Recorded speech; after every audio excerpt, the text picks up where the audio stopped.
Good morning, everyone. I'm Riley King, and welcome to my morning news report right here on the Riley King Network. Let's begin. Biden's ties to New Hampshire date back to the 1980s, continued during his days as VP. Biden projected as a winner of the 2020 presidential election. Every president of the United States has a unique relationship with New Hampshire because of how much they have to come here to get to the White House. And Joe Biden is no exception.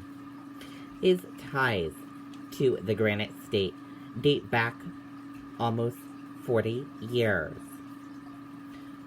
Joe Biden is President-elect of the United States of America, a title he sought for a long time.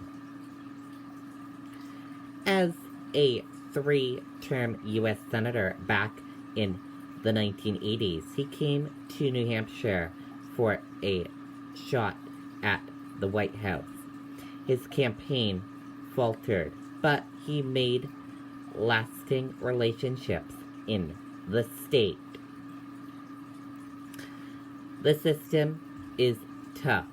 I'm tough, and I'll be back, Biden said at the time. He did come back to the state to run again, but in the 2008 primary, he also came up short.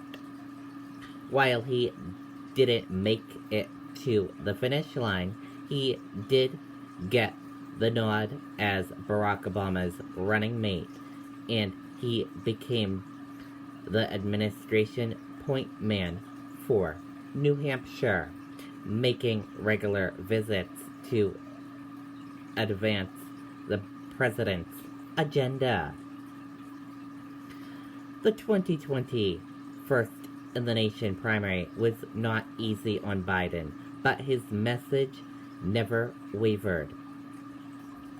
This election is bigger than any you've been engaged in, not because I'm running or anybody else who's running. It's because of who accompanies the office.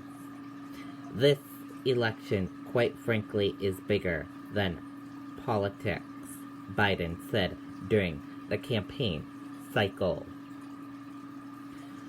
Biden started in the univocal position of front runner, and the polls showed him holding on to that lead for months before other candidates began jockeying for a greater share of support.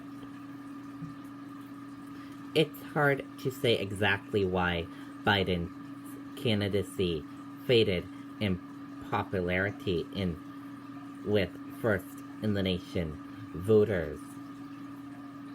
Attendance at his events was never huge like Bernie Sanders or Donald Trump, but one thing he did do at every stop was connect on a personal level with people.